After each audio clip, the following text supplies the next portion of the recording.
Dim the lights, grab a snack, and try to relax. But don't say I didn't warn you.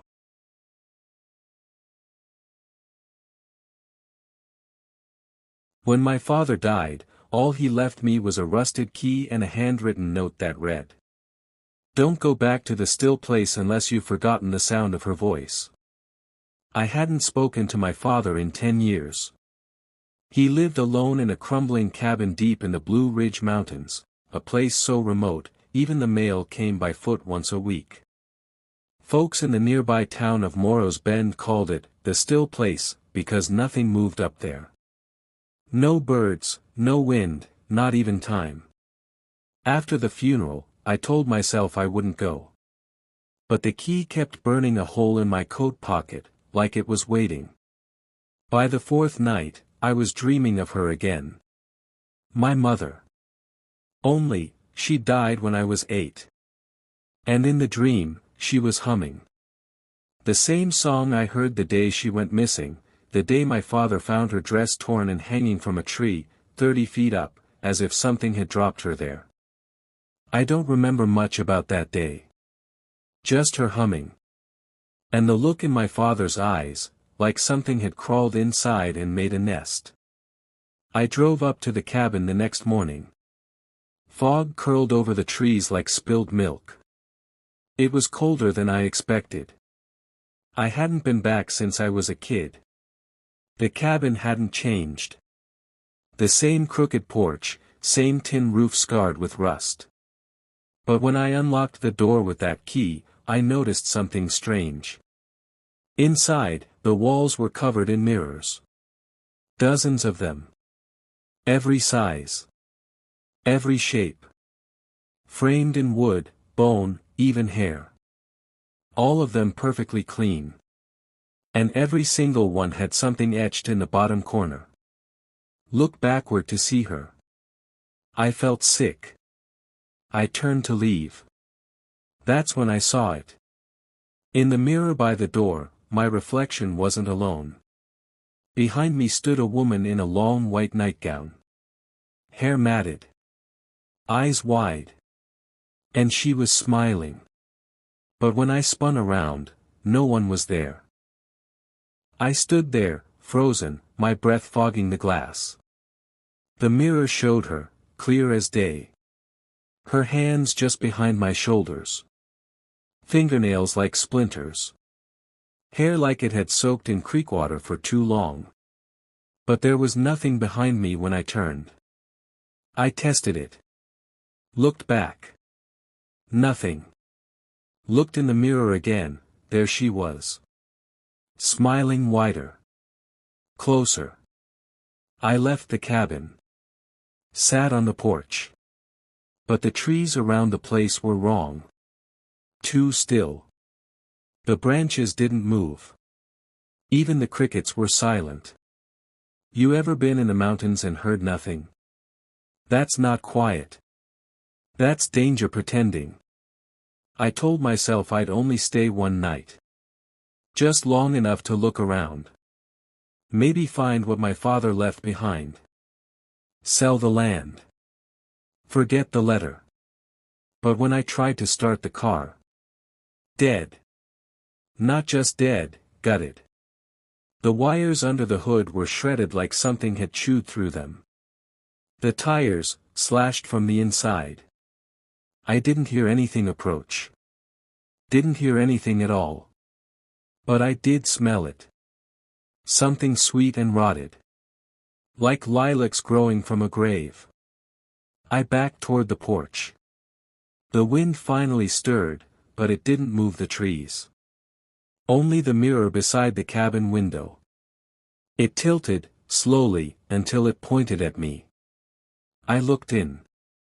This time, the woman was outside with me. Standing 10 feet away. But when I turned, nothing. Just dirt and trees. I locked myself inside. The mirrors were humming now. A sound I felt more than heard. It vibrated in my teeth. Low and soft, like breathing from a throat too deep to belong to anything human. On the kitchen table, I found a journal. My father's. Day 47, she knocks behind the walls now. I boarded them up, but the mirrors still whisper. She says if I break one, I'll have to take her place. I flipped the page. Day 52, she's wearing your mother's skin again. That's when I heard it. 3 soft knocks. From the bedroom upstairs. Then a voice, hoarse and cracked. You left me here, Simon. Simon. My name. She remembered my name that I didn't want to go up the stairs. Every instinct screamed stay out, don't follow the voice, let the dead rot in peace. But my hand was already on the banister. And the wood beneath my feet felt warm. Not like rot, like flesh.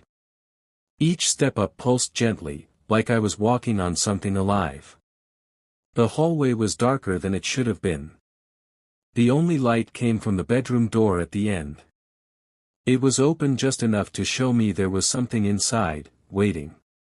She whispered again. You look just like him. I reached the door and pushed. It swung open with a sound like a sigh. The room was wrong. Not dusty. Not old. Pristine. A perfectly made bed. Fresh flowers in a cracked vase. A comb still resting on the vanity, with a few strands of black hair coiled between the teeth. On the bed was a dress. My mother's favorite, sky blue, with tiny yellow stitching. But the thing wearing it was not my mother. She sat facing the corner, rocking slowly, her long fingers brushing the edge of a hand mirror. Her spine curved like it had been broken and never healed right. Her head tilted, just once, toward me. I should have run. I didn't. She stood. Not fast. Not dramatic. Just one slow, bone-clicking movement at a time. He promised he'd take me with him, she rasped. But he left me here. Buried in the walls like a dog. My mouth was dry. You're not her. The figure turned fully now. Her face was familiar. Almost perfect. Like a memory being mimicked. But the eyes gave it away. They were full of mirrors. Tiny, round, glinting glass shards where pupils should be. Each one showing me screaming. She took a step forward. The mirrors downstairs shattered at once. A wave of sound and broken memory rushed up the stairs behind me, voices, laughter, crying, like every echo ever made in this cabin had been trapped, and was now loose. I slammed the door behind me. Locked it. She pressed her face against the keyhole and whispered. We still remember your lullaby. Then she began to hum. The same tune my mother sang the night she vanished. And the walls. The walls around me began to breathe that I didn't sleep. Not even with the door locked, the windows nailed shut, and the humming finally gone. Because the mirrors, what was left of them, weren't done. They didn't just reflect anymore. They showed me things. Things I had no memory of, but somehow felt. In one, I was standing in the woods as a child, holding my mother's hand. She was crying. Whispering, "Don't let him hear you." In another, I was in the crawlspace under the house, clutching a box, while something scraped along the walls above me. But the worst? The mirror in the hallway. It didn't show the past. It showed the front door. Opening. And someone, something, stepping through. I backed away. But the cabin was changing now. The seams unraveling.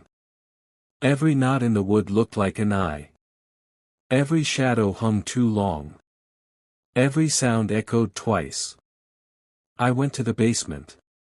My father always said never to go down there. If you go into the ground, make sure you don't come back out with her. The door was chained from the inside. But the key, his key, fit. The air below was thick and wet. Smelled like burnt teeth. There were shelves lined with jars. Some held dirt. Others, hair. One had a dried-out tongue nailed to a circle of bark. But in the center of the room was a trunk. An old iron-bound thing, padlocked shut, with claw marks scored across the lid. I found the key nailed behind a rafter, hidden in a hollow knot. Inside the trunk. My mother's wedding ring. A bundle of rotted lace and bone. And a mirror no bigger than my palm. Wrapped in black velvet. But when I touched the mirror, I saw everything. Not just my mother. But her. The thing she became. The hollow wife. A spirit twisted by grief, sealed into glass by Appalachian witches who used blood and memory to trap the soul of a mourning woman. And the curse? It passes down. From mother to child. From grief to silence. From stillness to reflection. The humming started again. Not from the walls. From behind me. I turned, slowly, and saw her. Not in the flesh. But in every shard of every broken mirror in the room. She smiled with all of them. You came back to take my place, she said, voice echoing from every direction. Now you'll stay, and I'll be the one looking out. The cellar pulsed around me. The air was thick with whispers, layered on top of each other like a choir of the dead. I held the velvet mirror tight, my fingers numb, my breath shallow. The hollow wife, my mother twisted by grief or possession or something older, wasn't just in the room. She was the room. Every shard of mirror glinted with her image. Dozens of faces, all smiling. I stepped back into the circle of jars, and the moment I did, the air shifted. Softer.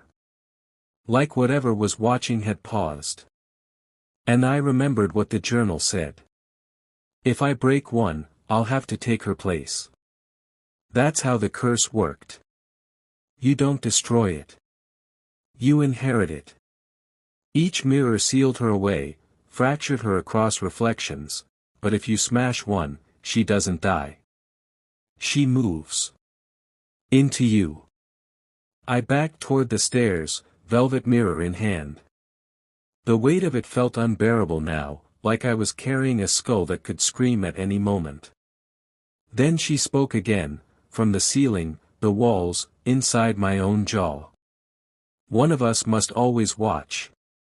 Suddenly, the basement door slammed shut above. Heavy chains snapped across it like steel snakes. I was trapped. And the mirrors began to crack. On their own. Tiny fissures, crawling like frost across glass. I knew what was coming. If they all broke, there'd be nowhere left to hold her. No frame to trap her soul. She'd be free. Unless someone replaced her. I thought about my father. How he'd lived here alone, surrounded by these mirrors for decades, not protecting himself, but protecting the world. Maybe the key wasn't just to the cabin. Maybe it was the key to a prison. And now, it was my turn. I looked down at the velvet mirror. Its surface began to ripple. Inside, I didn't see my reflection anymore. I saw a child, me, age 8, hiding under the bed, watching a woman hum and cry and burn from the inside out. Not possessed. Begging. I didn't mean to leave you, she whispered, her voice like ash in my ear. I closed my eyes. And raised the mirror. The moment it shattered against the stone floor, the air howled. Not with wind. Not with screams. With grief. Everything in the room exploded backward, glass, jars, the trunk, blown away in a cyclone of rage and memory. And then, silence. True silence. Not the heavy, unnatural quiet of the still place, but a stillness that felt clean. When I woke, it was morning. I was lying on the porch. The front door creaked open in the breeze. The mirrors were gone. Every single one. Inside the cabin, the walls were bare. The humming had stopped. But when I walked past the hallway, just before I turned to leave, I caught my reflection in the window glass. Just for a second. My eyes flickered. They looked like mirrors. And far behind me, in the reflection, someone stood in the shadows. Smiling. It's been 3 years since I left the cabin. I never spoke of it. Not to my therapist. Not to the real estate agent who sold the land for pennies. Not even to the woman I married last fall. I tell myself the mirrors are gone. That she's gone. But sometimes I still hum. Without knowing it. And some mornings, I wake up and don't recognize my own face for a full 10 seconds. There's a fog behind my eyes now. Like someone else is blinking when I do. Watching with me. Or through me. It's worse when I see my son. He's 2 years old. Big brown eyes. Just like mine. But lately, when he stares at the hallway mirror, he smiles. Not like a child. Like someone waiting. Last week, he walked into the kitchen in the middle of the night. Stood in front of me while I cleaned dishes and said, "The still place is empty now, Daddy. You let her out." I dropped the plate. Shards across the tile floor. I asked him where he heard that. He shrugged. She told me. From the other side. He doesn't sleep well anymore. Neither do I. Because last night, I heard him humming. The same tune my mother sang. And when I checked on him, he was standing in the mirror. Not in front of it. In it. Smiling the end.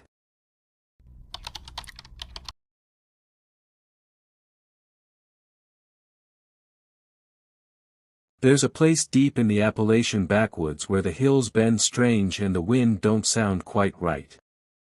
Folks from Pine Hollow call it the Still Patch, an old clearing tucked between two ridgelines where no birds sing, and the ground smells like old iron and moss even in winter. Mama always told me not to go near there. Ain't natural, she'd mutter, eyes fixed on the floor. That place remembers things that oughta be forgotten. But when you're 17 and think you know better, warnings from half-crazed kin don't mean much. Especially not when your best friend dares you to spend the night out there. It was Levi's idea. He was always the wild one, lean, sharp-eyed, and itching for trouble like a coonhound on a scent. Said we'd just bring a couple lanterns, some whiskey swiped from his pa's shed, and prove the Still Patch was just stories for old women and drunkards. We started our walk just before sundown, past the rusted sign that marked the logging road, down into the wet throat of the forest. The deeper we went, the quieter it got. Even the crickets stopped singing. That's when I first got the feeling, like something old and unseen had noticed us. When we reached the clearing, it was just like folks described. Dead still. The trees around it leaned inward like they were listening. And right in the center stood the knockin' tree. It wasn't like the others. Its bark was pitch black, and it had no branches, just a thick trunk with gnarled knots that looked almost like fists pushing from the inside. Some of the older kids at school swore that if you knocked 3 times on it and waited till midnight, it'd knock back. Levi, of course, had to try. He stepped up, grinning like a fool, and gave it 3 loud raps with his knuckles. Knock. Knock. Knock. Nothing happened.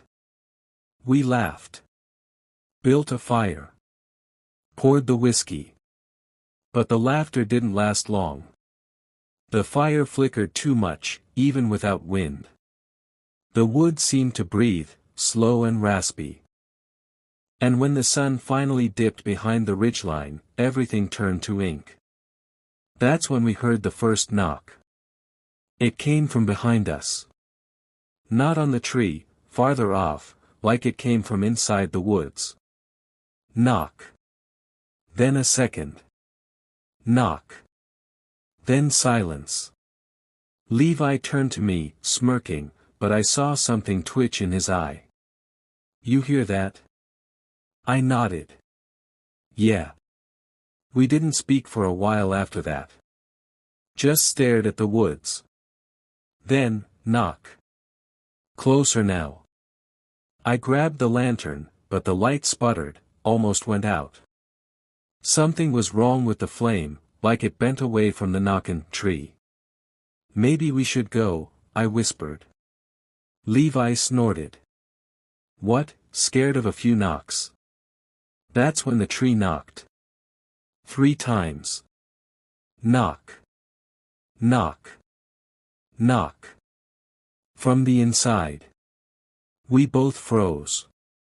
The tree didn't move, but the sound, God, the sound, it came from deep in the trunk, like something buried there had finally woken up. Levi stepped back. Probably a raccoon or something, But we both knew it wasn't. Then, something moved behind the tree. A shape. Tall. Pale. Watching. We didn't wait. We grabbed our packs and ran.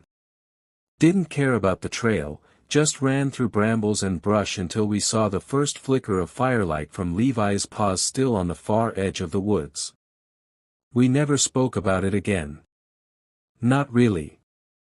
Levi stopped going into the woods. Stopped sleeping some nights, too. Said he kept hearing knocking under his floorboards. And one morning, he was gone. Just his boots on the porch and muddy footprints leading back into the woods. Toward Still Patch. Toward the knockin' tree. After Levi vanished, the town folks whispered, but nobody looked too hard. Disappearances ain't exactly rare around Pine Hollow. People go off to find work, get drunk and lost, or just wander too far into the mountains where things get old. And strange. But I knew better. Something had taken Levi. Or maybe, called him. The night after he disappeared, I sat up in my room with the window cracked open. The mountain air was still as a held breath. No insects. No owls. Just the hush of the hills pressing down. Then I heard it. Knock. Knock. It came from inside the walls. I stood, heart jackhammering, and pressed my ear to the drywall. Nothing. I waited. 5 minutes. 10. Then, knock knock knock knock, right next to my head. I ripped myself away and ran to Mama's room, but she was gone. Her bed was cold, sheets untouched. Only thing left was her old Bible lying on the pillow, and the pages were all torn out, every one of them. I ran outside, into the night, and the world felt crooked. The stars above Pine Hollow looked twisted, like they were peering down with curiosity, or hunger. That's when I saw the footprints. Bare feet. Muddy. Too big for any man, and long, like the toes dragged behind them. They started from the woods and led right to our porch. Then back again. Like something had been pacing. Or waiting. I followed them, because I was stupid. Or maybe because part of me hoped it was Levi. That he'd come back. But as soon as I crossed the fence line into the woods, the air shifted. It went sour, like rotting meat and burnt hair. And something was whispering. Not to me, about me. I couldn't make out the words, but they slithered through the leaves, brushing past my ears like breath. I followed the trail until I reached the still patch clearing again. It had changed. The knockin' tree had grown. It was taller now, its trunk thicker, and something was hanging from one of the knots. A shirt. Levi's. It was torn and stained dark, like something had gripped him too tight. I turned to run, but I wasn't alone. There was a woman standing at the edge of the trees. Or, what looked like one. She wore a dress too old for this century, black and moth-bitten. Her hair was long and matted with twigs, and her face wasn't right. Too smooth. No eyes, no mouth. Just skin stretched tight. But she whispered, anyway. He belongs to the roots now. I screamed, but no sound came. My voice stayed in my throat like it was swallowed by the woods themselves. She lifted one bony hand and pointed to the tree. At its base, something moved in the dirt. Fingers. Thin, mud-covered fingers, reaching up like someone was being born from the soil. Or dragged into it. That's when I finally ran.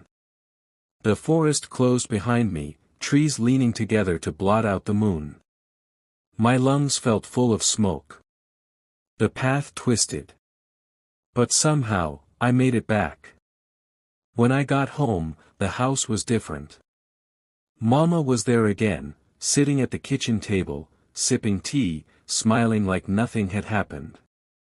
Like she'd never been gone. I looked at her hands. They were muddy. And on her wrist was a thin piece of bark. Black as coal. Clinging like a scab. Sleep well, baby, she whispered. It's gonna be your turn soon. I didn't sleep that night. How could I?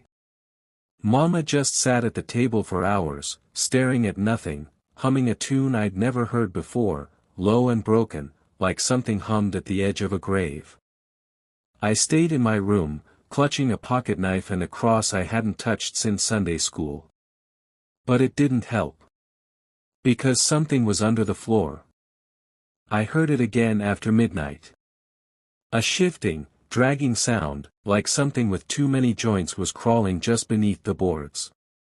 Then, knock. Knock. Knock. I pressed my ear to the floor and nearly screamed. There was a voice whispering from the wood grain. You're already growin'. That's when I noticed the roots.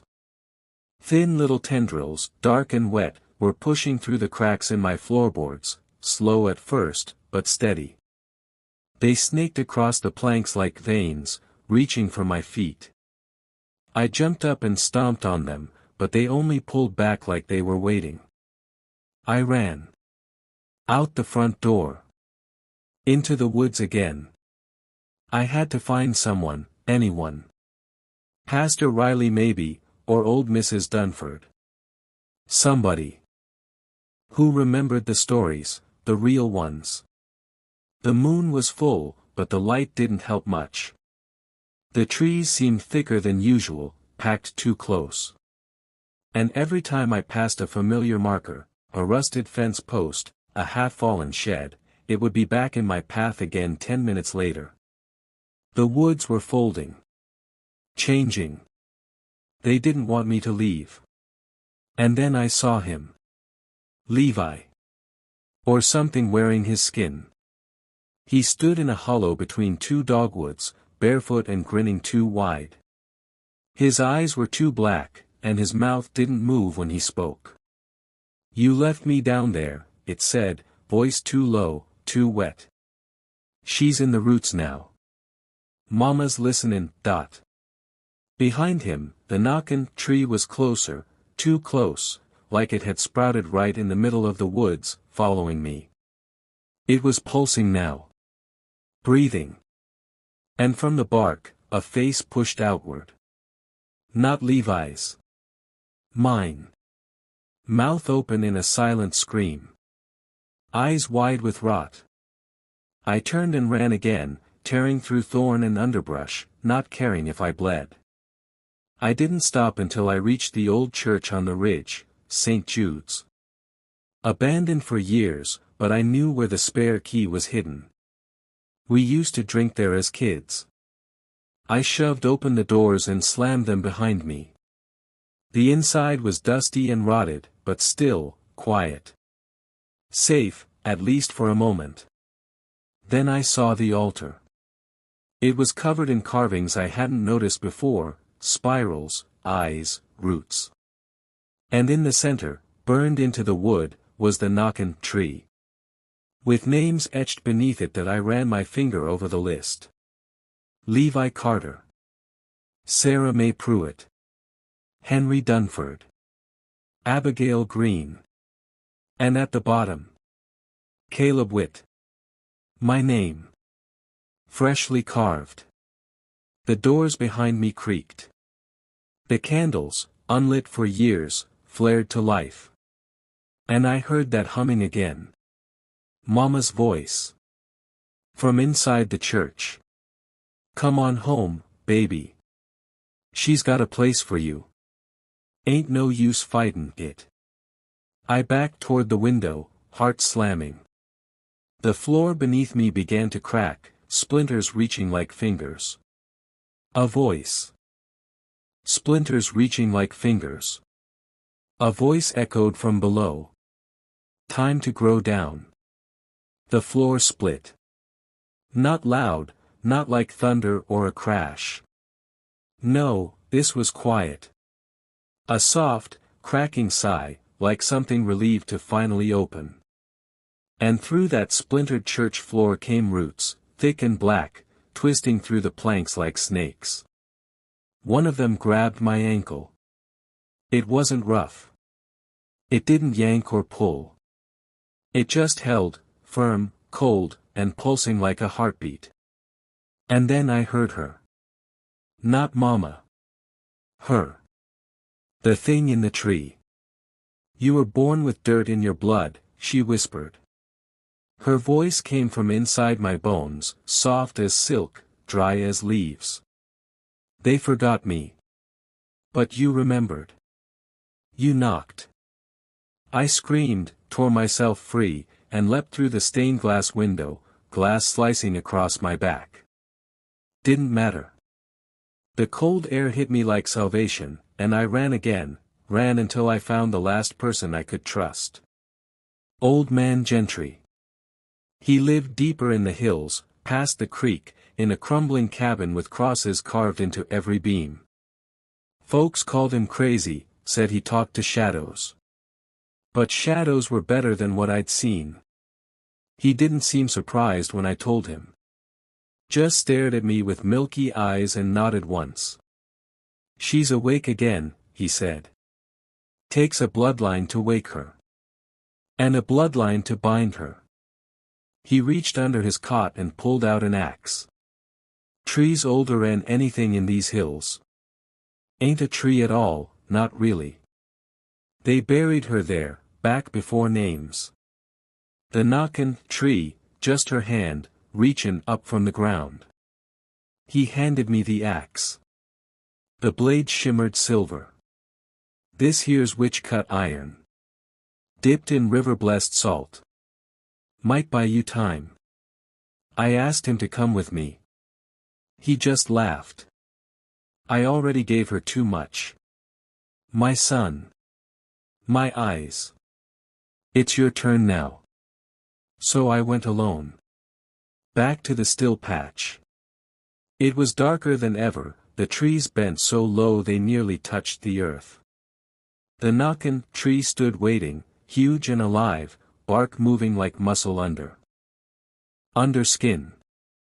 At its base, the ground had opened. A hole. A tunnel. Roots spiraled down into it like veins leading to a heart. I stepped inside. And she was waiting. Not a woman. Not anymore. Just roots and flesh and memory, an ancient thing with a smile carved into wood and bones knotted into her trunk. Faces pushed through her bark, all the ones she'd taken. Levi. Mama. Me.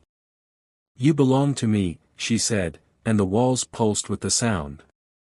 I raised the axe. And she laughed. You'll only plant me deeper. But I didn't swing at the roots. I swung at myself. Blood hit the bark, my blood. The air trembled. The roots writhed like snakes. And the tree screamed. When my blood hit the knockin' tree, the ground shuddered, like the whole mountain had taken a breath it didn't want to exhale. She screamed. Not with sound. With everything. The bark split wide, and faces poured from the cracks, twisted, silent mouths gasping in agony. I saw Levi's eyes among them, wide and full of something worse than fear. Regret. The tree's roots thrashed, tearing through the tunnel walls, lashing like they were trying to pull the world back into the earth. Her voice came again, deeper now, more ancient than stone. You're mine, Caleb. I've already rooted in you. She was right. I could feel it in my spine, something squirming just beneath the skin. My thoughts were dripping with her voice, her memory. She wasn't just trying to take me. She was trying to grow through me. But I still had the axe. I drove it into the heart of the tree, not the bark, but deeper, into the glowing, pulsing knot at its center. The blade hit something that screamed like metal being torn from bone. The cave began to collapse. I ran. Roots lashed at my heels, pulled at my shirt, tore through flesh, but I climbed. I clawed up the spiral of dirt and rot and came bursting out of the ground just as the clearing caved in behind me. The knockin' tree let out one last groan, then fell silent. Dead.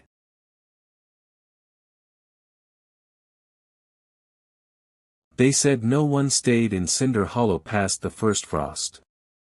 The town wasn't even on most maps anymore, and the road leading in had half fallen into the river below. But still, I went. I was sent by the state, Lillian Merritt, caseworker. Officially, I was there to follow up on a rash of unexplained child welfare reports, missing school attendance, and sudden family relocations. But unofficially, it was because no one else would go. I passed rusted road signs and houses that leaned like tired drunks. The air was thick with smoke that didn't come from chimneys. Every window I passed was shut tight. No curtains, no faces. Just glass, reflecting something I couldn't see. I stopped at a general store that was barely standing. The sign read, Barker's, EST 1901. Inside, it smelled of mildew and meat. An old man stood behind the counter, unmoving. You're not from here, he said. Not a question. I nodded. Just here for a welfare check. His cloudy eyes stared past me, toward the door. Then you best not stay past sundown. I smiled, tried to be polite. Why? He leaned in slowly. Because once it sees you, it won't forget. I tried laughing, but it came out hollow. I walked out with a stale bottle of water and that warning ringing in my ears. Cinder Hollow was a ghost. But worse than that, it felt watched. As the sun began to dip behind the ridge, I found the first house on my list, the Candler family. The porch steps creaked, and I knocked. No answer. I turned the knob. It opened. Inside, dust. Empty cribs. Molded bowls of food. A child's doll lying face down on the floor, its hair torn out. And on the wall, written in a child's handwriting, were the words. I am still here. But I'm not me anymore. I stood frozen in the doorway of the Candler house, my breath catching in my throat. The message on the wall looked fresh. No dust had settled on the letters, as if written minutes ago.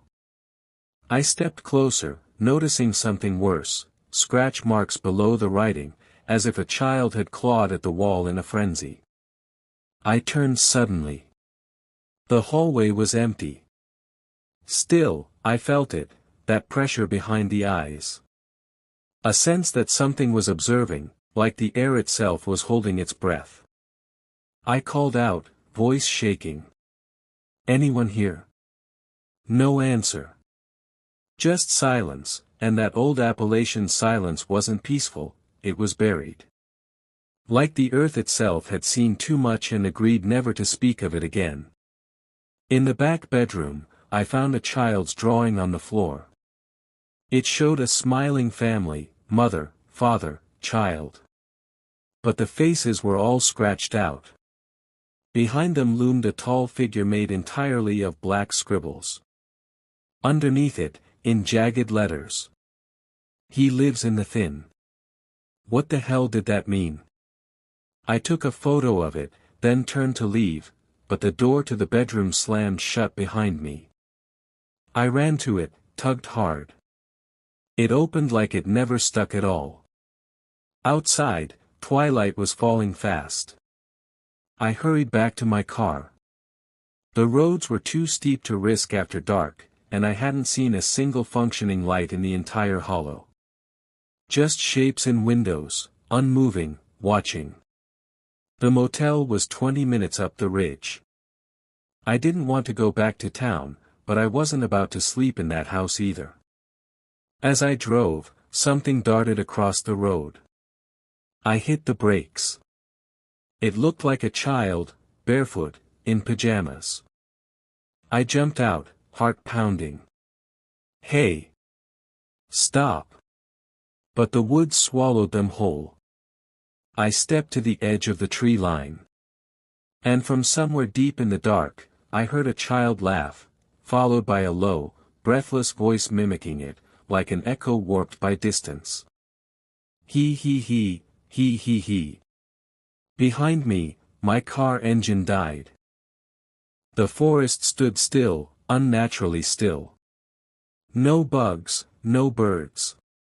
Just that fading, twisted laugh curling out from the black timber like steam from a cracked pipe. I turned back toward my car. The headlights flickered once, then died completely. The dashboard lit up, blinked wildly, then went dark. Dead. I got in anyway, locking the doors. Then I saw it. Across the road, maybe 30 yards into the trees, something moved, slowly. Not walking. Gliding. It was tall. Too tall. Shoulders hunched, its limbs hung oddly, like they didn't know where to go. And then it stopped. Even in the dark, I could see it had no face. Not like a mask, no sockets, no mouth, no features at all. Just smooth, stretched skin, pale as candle wax. Then it tilted its head toward me. I couldn't breathe. Suddenly, it split, the body tearing from collar to stomach like paper. But there was nothing inside. Just an opening, and inside it, a flicker of something moving, like hands pressing against wet plastic. I screamed and slammed the horn. The sound echoed through the hollow like a war cry. The thing twitched. Twisted. Then slithered backward into the trees, disappearing between the trunks. I didn't wait. I grabbed my bag, my flashlight, and started running up the ridge, toward the old church I'd seen earlier that day, its steeple still barely standing. I didn't dare look behind me, but I knew, it was following. Not walking. Not running. Sliding through the thin. When I reached the chapel, the front doors were rotted but open. Inside, it smelled like wet stone and old blood. Pews were shattered, pulpit gone, and above the altar, someone had written, "We are forgotten." But it remembers. I turned, panting. And on the far wall, something had followed me inside. But it wasn't the tall thing. It was a child. A little girl. Face pale, eyes wide. Mouth smiling, but the smile was too wide. Unnatural. She didn't blink. Then she spoke, not in her voice, but something else's. You saw it, didn't you? The hollowing. It knows your shape now. My knees weakened. What do you mean? The child cocked her head. You don't belong in this place. Now it will make you belong. Behind her, I saw shadows crawling up the church walls, and they were reaching for me. The shadows crept like spilled ink, sliding up the stone walls in twitching shapes. I backed away, flashlight trembling in my grip, the beam stuttering against the dark like it knew it wasn't welcome. The little girl just stood there. Smiling. Still. Unblinking. I forced the words out. Who are you? She tilted her head, the smile never leaving her lips.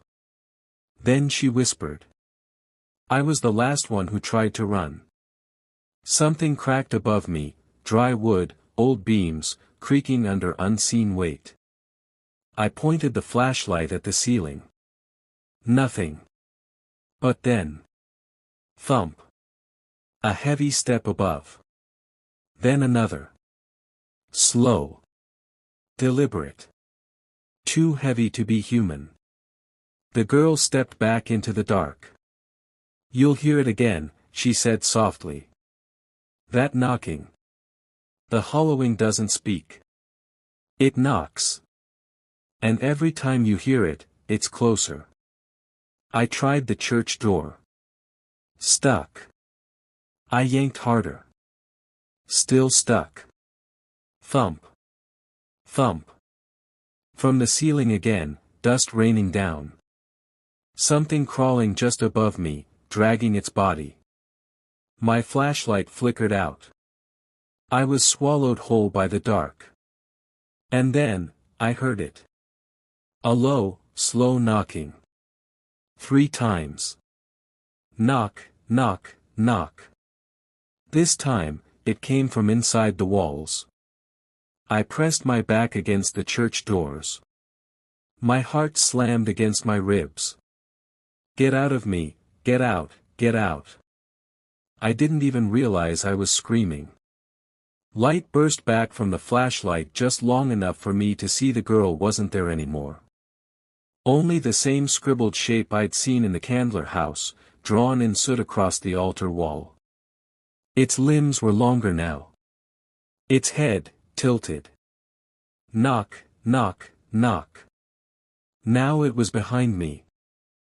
The church doors flew open with a crash, and I fell backward onto the cold grass. I scrambled up and ran. Ran like the devil himself was chewing my heels. The trees were wrong now. Taller. Closer. Moving.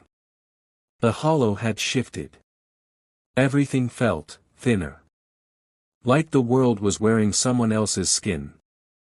I didn't stop until I saw lights, a small cabin with flickering fire through the windows. A woman stood on the porch holding a lantern. She looked at me like she'd been expecting me. Come in, she said. Before it finishes what it started. The woman didn't wait for me to speak. She simply turned and walked back inside, lantern swaying in her hand. I hesitated on the porch, heart still pounding, breath ragged. The trees behind me whispered, or maybe that was my own blood rushing in fear. Then I stepped inside.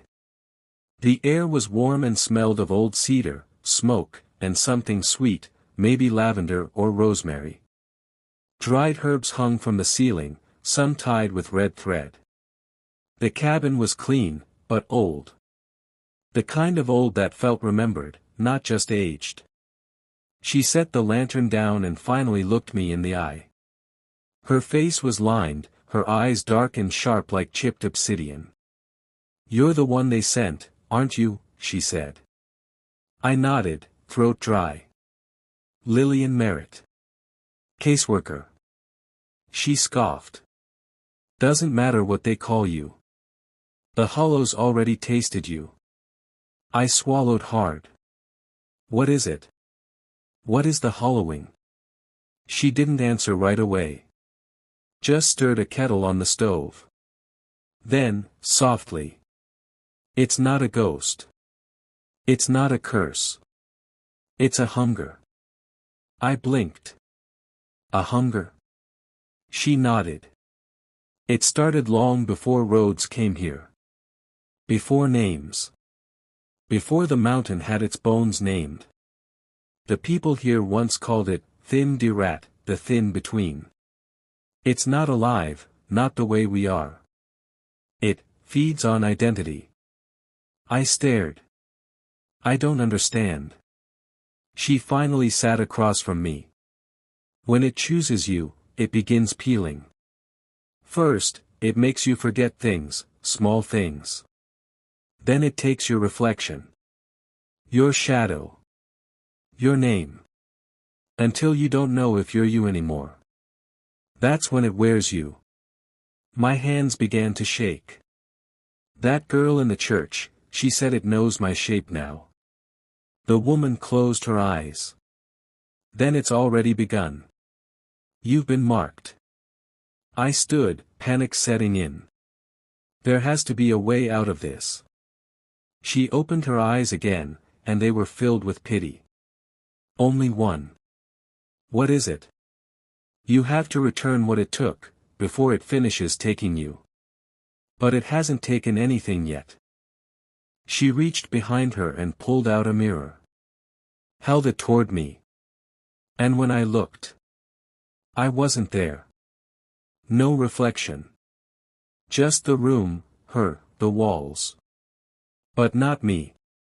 Not even my shadow. That I stumbled backward from the mirror, knocking over a wooden chair. That's not possible," I said, but the words tasted wrong. Like something foreign trying to mimic the sound of my voice. The woman didn't flinch. "You're unraveling," she said softly. "First the reflection, then the memories, then the name." I clenched my fists. "You said I could stop it. That there's a way out." "There is. But it isn't easy. The hollowing doesn't just take. It borrows. You have to offer it something older. Something it doesn't understand." "Like what?" She hesitated. "Truth," she said at last.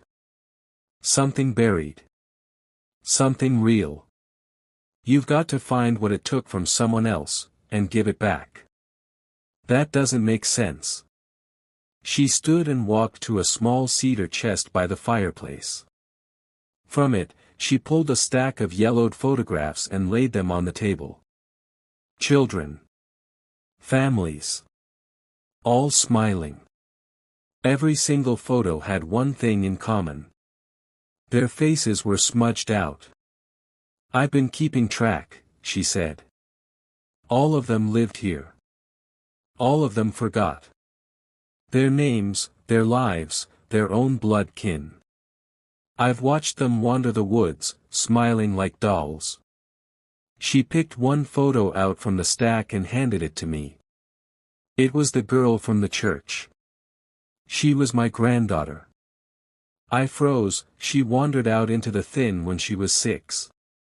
Said she heard her mother singing in the woods. Her mother had been dead 2 years. The photo was dated, April 3, 1986. That girl hadn't aged a day. I sat down hard, the room spinning. "Then, if I find what it took from her, you might buy back a piece of yourself. Or hers. If you're lucky." She handed me a pendant, simple, round, made of wood and bone. "She used to wear this. Take it to where you saw her. Call her by her name. But be warned, if it's not truly hers, it'll know. And then it'll take more. I stared at the charm. It was warm. What's her name? I asked. The woman looked toward the fire. Hazel. Hazel Dorn. Outside, the wind howled like a throat being torn open. And beneath it, I could hear a whisper. Knock, knock, knock. I left the cabin before dawn, Hazel's pendant clutched tight in my fist. The old woman watched me from the porch, lips pressed thin. Don't speak unless you must, she warned. It can wear voices now. The trees were thicker than I remembered, closer, bent inward like they were watching. The path I'd taken before was gone. No tire tracks. No footprints. Only a soft layer of ash covering the forest floor, muffling each step. The forest didn't want me back. But I went anyway. As I climbed the ridge toward the old church, the sky began to dim, even though the sun had just risen. That's how you knew you were inside it, the thin. The hollowing bent time like bark under rot. By the time I saw the chapel again, it was barely standing. Roof half caved, door hanging by a hinge. Smoke drifted from the cracks like something was breathing inside. I stepped in. The pews were all wrong, twisted, warped, angled toward the pulpit like a crowd frozen mid-turn. Something had drawn symbols on the floor in what looked like soot and blood. They pulsed faintly, as if whispering beneath the surface. And then I saw her. Hazel. Sitting on the altar like a doll left too long in the sun. Head cocked, dress clean, feet bare. She looked up and smiled. You came back, she said. Her voice was hers, but there was something behind it. A shadow in the throat. I held the pendant out. Hazel Dorn. This is yours. She tilted her head. Is it? My heart pounded. Your grandmother gave it to me. Her eyes twitched. A tremor ran down her arm like static. That name, it tickles. Like I knew it, a long time ago. I took a step forward. You wore it when you vanished. She stared at the charm. And for a brief second, she changed. Her face fell. Her smile cracked. Her eyes filled with something that hadn't been there before. Recognition. I remember, she whispered. Then, the air shattered. A sound like 1,000 voices screaming through burlap. The walls warped. The shadows rose up behind Hazel, stretching into long, writhing limbs. Her body began to convulse, seizing, eyes rolling back. And then, it stepped out of her. The hollowing. No face. No sound. Just a ripple in the air, like reality flinched. It hovered between me and Hazel's shaking body. I did the only thing I could think of. I held the pendant out and screamed her name. Hazel Dorn. The air ignited. It let out a soundless shriek, its form splintering like glass struck with a hammer. Hazel collapsed to the floor. And the hollowing, melted into the wood, the air, the shadows, gone. For now. I ran to her. She looked up at me with wet, terrified eyes. I remember my name, she whispered. Thank you. Then her hand gripped mine. But it was cold. The cold in Hazel's grip wasn't just chill, it was the weight of something else, something that shouldn't live in the living. I tried to pull her close, but she slipped away like smoke caught in my fingers. We have to leave, I whispered, voice breaking. She nodded, but her eyes were distant, as if the shadows inside her weren't done whispering yet. The church groaned around us, its rotting bones settling deeper into the earth. The symbols on the floor pulsed darker, and the air felt thick, like the forest itself was holding its breath. I glanced at the pendant in my palm. It glowed faintly, a beacon, but I wasn't sure if it was guiding us out, or deeper in. Outside, the trees swayed even though the air was still. A low hum crept through the branches, a voice too soft to understand but too persistent to ignore. We ran. The path I'd tried to follow before was gone again, replaced by tangled roots and shifting shadows. Hazel stumbled, and I caught her just before she fell into a pit that wasn't there moments ago. "We're not safe," she murmured. I felt it then, something crawling beneath my skin, a seed of darkness sprouting where hope used to be. The hollowing wasn't just around us. It was inside. And it was hungry. As the forest closed in, I realized the nightmare wasn't just surviving the hollow. It was surviving myself that I forced myself to keep moving, every step heavier than the last. Hazel's hand, still icy, gripped mine tighter. The trees seemed to lean closer, their branches twisting into grasping fingers, scraping at my skin, trying to pull me back. "I think, it's inside me," I gasped, voice ragged. "The hollowing. It's not just out there anymore." Hazel's eyes flashed with fear and something else, determination. "Then we fight it. Or we lose ourselves." We pushed on, deeper into the wild heart of the forest. The pendant pulsed in my palm, its glow dimming and flaring like a heartbeat. Every time it flared, the shadows recoiled, but the darkness inside me surged. A sudden chill ran down my spine. From behind, a whisper floated through the trees, low and twisting. "You brought it back, you belong to the hollow now." I spun around, but there was nothing. Only the thick fog curling between the trunks. Hazel pulled me forward, urgency breaking through her trembling. "There's a way out. The old well near the ridge. It's the only place it can't follow." I wanted to believe her. To believe anything but the creeping dread that maybe, the hollow wasn't just a place. Maybe it was the part of us that gave in. As we neared the ridge, the ground cracked, and the forest's breath turned sour. The well stood open, a black mouth in the earth, swallowing the weak morning light. I looked at Hazel, at the pendant fading in my hand. "Ready?" Her nod was a whisper. We stepped toward the edge, toward the unknown, knowing that crossing that threshold might mean leaving behind who we were. Or losing everything forever. The wind howled as we approached the well, its black mouth swallowing the dawn light like a maw of despair. Hazel's grip on my hand was ice cold, but firmer than ever. I felt the pendant pulse one last time, then grow silent, like a heartbeat stopped. I looked down into the abyss. The air smelled of earth and forgotten things, a heavy, suffocating weight that pressed on my chest.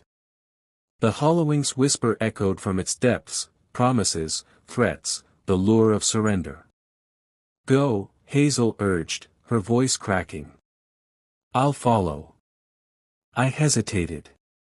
The forest behind us groaned, shadows clawing at the edges of my vision. Something inside me screamed to turn away, to run deeper into the nightmare, but the well was the only promise of freedom. Stepping closer, I felt the cold seep into my bones. I didn't look back.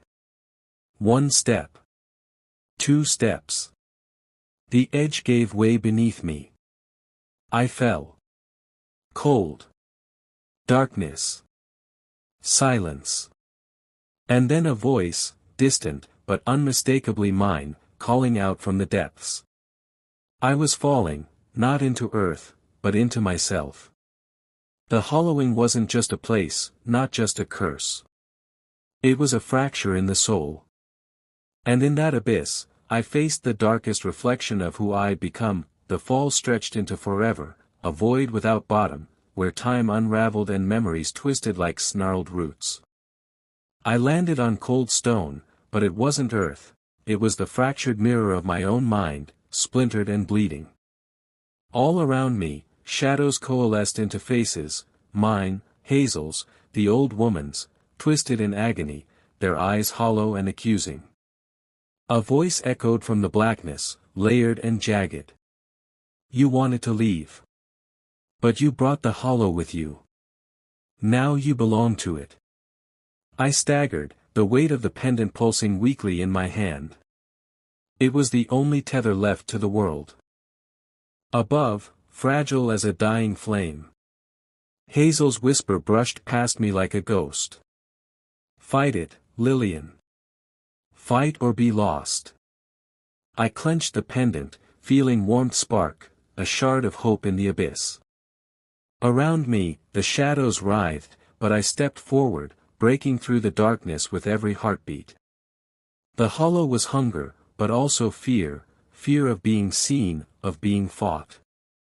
And maybe, just maybe, it could be broken. That I pressed forward, each step echoing through the hollow void inside me. The shadows clawed at my ankles, whispering doubts and fears, reminders of every failure, every secret buried deep. Give in, they hissed. You're already lost. But the pendant burned bright now, a beacon slicing through the darkness.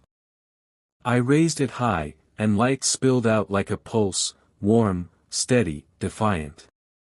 The faces in the shadows screamed, their twisted forms dissolving into mist. A familiar voice broke through the chaos. Lillian, you're stronger than the hollowing. Remember who you are. Hazel's face appeared beside me, eyes steady, no longer cold but fierce. I'm here, she said. Together. The darkness recoiled, shattering like glass in a storm. I felt the fracture inside me begin to close, slow and agonizing, but real. And then, light. Warmth flooding back. The well beneath me cracked, and I was rising, pulled by a force older than the forest itself. When I broke the surface, the dawn was real, soft and golden.